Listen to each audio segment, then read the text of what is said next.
Most people skip these chapters. 13 chapters of Exodus, nearly a third of the entire book, dedicated to the construction of a tent. They include measurements, fabrics, loops, clasps, curtain hooks, and gold overlay specifications. The average reader hits Exodus 25 and their eyes glaze over. They flip ahead to the golden calf story because at least something happens there.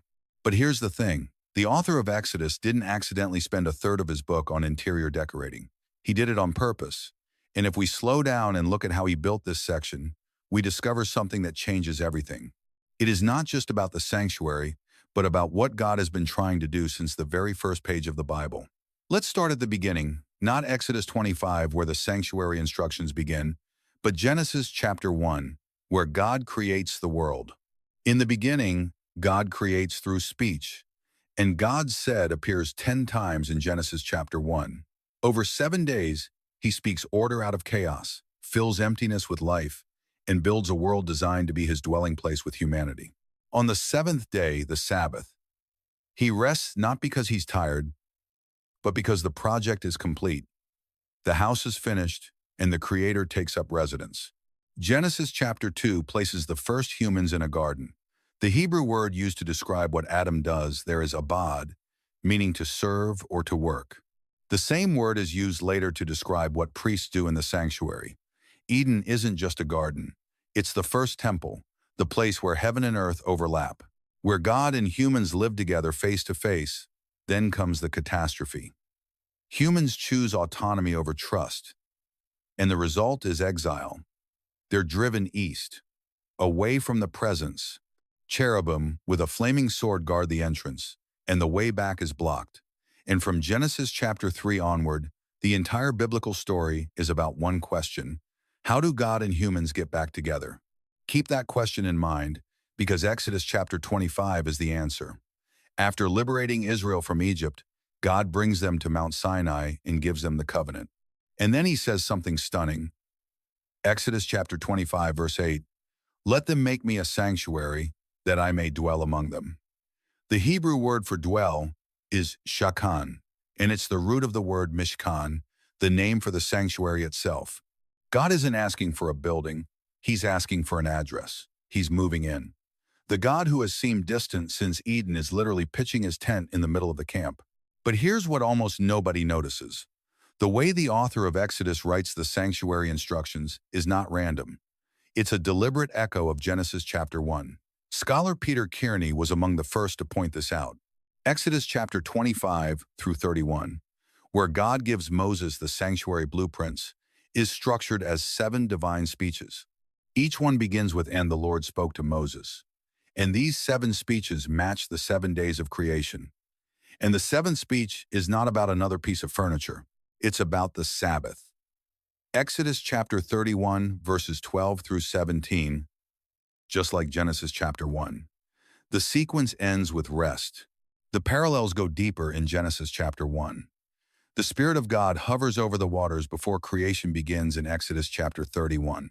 The Spirit of God fills Bezalel, the master craftsman, with wisdom and skill to build the sanctuary. God's Spirit initiates both projects. In Genesis chapter 1, God creates over 7 days and then rests. In Exodus chapter 29, the priests are consecrated over 7 days before they begin serving. In Genesis chapter 1, the work culminates with God surveying everything he made, declaring it very good, and then blessing the 7th day. In Exodus chapter 39, Moses surveys the finished sanctuary, sees that the workers did it exactly as God commanded, and blesses them. The language is virtually identical. The author is telling us something profound. Building the sanctuary is an act of new creation. In a world broken by sin, God is recreating Eden. Not on a mountain this time, but in a portable tent that travels with his people through the wilderness. The sanctuary is a microcosmos, a small world inside the broken world. Where the original design of Genesis chapter 1 is restored, heaven and earth overlap again. God and humans are face to face again. The way back to Eden isn't just a memory, it's a tent you can walk into. And once you see it, the details stop being boring. They become breathtaking. Let's walk through the sanctuary from the outside in, because the architecture itself tells a story. You start in the courtyard, it's open to the sky, accessible to anyone in the camp. The first thing you encounter is the bronze altar, the altar of burnt offering. This is where sacrifice happens. An animal dies in place of the worshiper.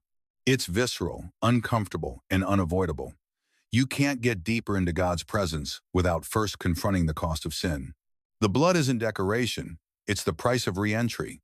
Past the altar, you find the bronze basin, the key where priests wash before entering the sanctuary. It was made remarkably from the bronze mirrors donated by the women of Israel. Mirrors, instruments of self-reflection, melted down and reshaped into a vessel for cleansing. There's something poetic the author wants us to see. The thing that shows you who you are gets transformed into the thing that makes you clean. Then you step inside the tent itself, into the holy place, and the atmosphere shifts completely. The courtyard is open and bright. The holy place is enclosed, intimate, lit only by the golden lampstand, the menorah. It has 7 branches shaped like a tree, with buds, blossoms, and flowers. Scholars like Carol Myers have argued convincingly that the menorah represents the tree of life from Eden. The tree that was lost when humans were exiled from the garden is standing again, burning with living light. Inside the sanctuary, Eden is being rebuilt one piece of furniture at a time. On the opposite side stands the table of showbread, 12 loaves, one for each tribe. Set before God's presence continually, bread on a table in the presence of God is a meal, a communion, the image of fellowship restored. In between the lampstand and the table, directly in front of the veil, stands the golden altar of incense. Every morning and evening, the priest burns fragrant incense that rises as a cloud into the air. The psalmist later writes, "Let my prayer rise before you as incense." The altar of incense is the image of prayer. Human words ascending into the presence of God, mingling with His glory. Then there's the veil, the thick woven curtain embroidered with cherubim. Remember Genesis 3, cherubim guarding the way back to God's presence. Here they are again, woven into the fabric that separates the holy place from the most holy place, but now there's a difference. Once a year on the Day of Atonement, the high priest passes through the cherubim. The barrier that was absolute in Genesis 3 is penetrable in the sanctuary. Not easily, not casually, but the way back is being opened. Behind that veil is the most holy place, the Kodesh HaKodashim, and inside it only one object, the Ark of the Covenant. A gold-covered chest containing the stone tablets of the covenant, a jar of manna, and Aaron's rod that budded. On top of the ark, 2 golden cherubim face each other, their wings stretching over what's called the Kaparet, the mercy seat. This is where God says He will meet with Moses. "There I will meet with you," He says in Exodus chapter 25, verse 22. "And I will speak with you from above the mercy seat, the mercy seat." The Hebrew word kaparet comes from the root kopher, which means to cover or to atone. The very lid of the ark, the place where God's presence rests, is named for atonement. God doesn't sit on a throne of judgment. He sits on a seat of mercy. The first thing between God and the tablets of the law He gave is a cover called atonement. That's not an accident. That's theology built into furniture. This is the culmination of the sanctuary's design. In the courtyard, you confront the problem. Sin requires death. In the holy place, you experience the restoration, light, bread, prayer, and fellowship. In the most holy place, you arrive at the answer, God Himself, dwelling above mercy, speaking face to face. The entire structure is a journey from the gate to the ark. You are walking back to Eden now. Meet Daniela. She's 28, grew up in church, knows the Bible stories, goes through the motions. But lately, prayer feels like talking to a ceiling. She reads about God being near and feels nothing. She wonders if something is wrong with her, if she's not spiritual enough, not sincere enough, not good enough to feel what other people seem to feel. She carries this quiet guilt. I know God is supposed to be close, but He feels impossibly far away. Daniela's experience is common, and it's exactly the experience the sanctuary was designed to address, not by telling people to try harder, but by showing them that God is the one doing the moving. If you're tracking with this and it's changing how you see these boring chapters of Exodus, you're the kind of person this channel was made for. Deep Made Simple is about finding the design beneath the surface of Scripture, the stuff that makes the Bible come alive in ways you didn't expect. Subscribe so you don't miss what comes next. And tell me in the comments which piece of the sanctuary's design surprised you most. The menorah as the tree of life. The mirror is becoming the basin. The mercy seat's name. I want to hear it. Here's what most people get wrong about the sanctuary. They think it's about humans trying to reach God. You bring your sacrifice, you go through the rituals, you work your way closer, but the direction of the sanctuary tells the opposite story. Exodus 25 doesn't start with a courtyard and work inward. It starts with the ark, the place of God's presence, and works outward. The first thing God describes is where he will be. Then he designs everything else as a path leading to himself. God isn't waiting for humans to find their way back. He's building the road himself. He's engineering the return to Eden and placing it in the middle of the camp, within walking distance of every tent. The sanctuary isn't humanity's attempt to reach heaven. It's heaven's invasion of earth. And the author of Hebrews centuries later picks up exactly this thread. Hebrews 8-5 tells us, "The earthly sanctuary was a copy and shadow of the heavenly one. The real sanctuary, the one Moses saw on the mountain, exists in heaven." The earthly version was a teaching model, a three-dimensional diagram of what God is actually doing on a cosmic scale to bring humanity home. This is why when Jesus arrives, the Gospel of John uses a specific word to describe what happened. John 1:14. The Word became flesh and dwelt among us. The Greek word is eskenosin. It literally means tabernacled. He pitched his tent among us. God didn't just visit. He moved into the neighborhood. The sanctuary walked out of the wilderness and into a human body. And when Jesus died on the cross, Matthew 27-51 tells us the veil of the temple, the curtain embroidered with cherubim, the barrier between humanity and God's presence, was torn in two, not from bottom to top. As if a human hand ripped it from top to bottom, God tore it open himself. The cherubim that guarded the way since Genesis 3, the barrier that only one man could pass through once a year, was permanently opened. The way back to Eden isn't restricted anymore. The book of Revelation completes the arc in Revelation 21-3. A voice from the throne declares, "Behold, the dwelling place of God is with man. He will dwell with them, and they will be his people, and God himself will be with them as their God." The word for dwelling place is skein tabernacle.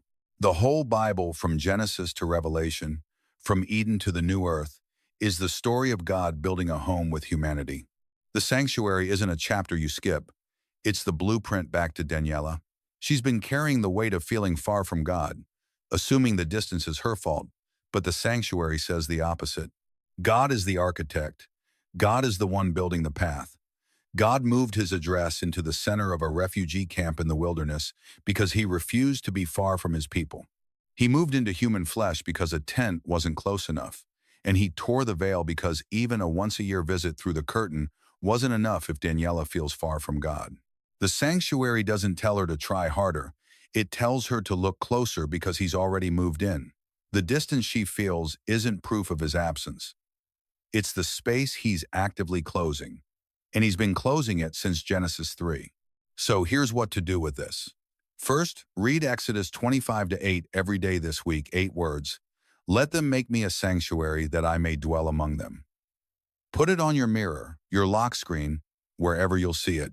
Let the emphasis land on the right word. It's not about the sanctuary, it's about the dwelling. God wants to be near you. The entire Bible was written to make that point.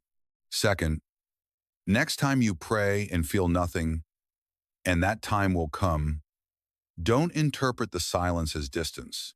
Walk through the sanctuary in your mind. Start at the gate, God made a way in.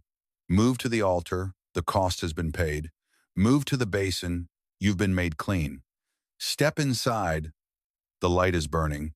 The bread is set, the incense is rising. Pass through the veil, it's already torn. You are standing at the mercy seat. You are there.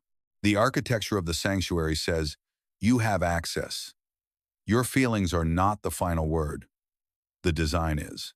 Third, share this with someone who feels far from God. Not as a lecture, just say, I learned something about the sanctuary this week that changed how I think about God's closeness. Then tell them about the direction that God designed it from the inside out, starting with His own presence and building the road toward us.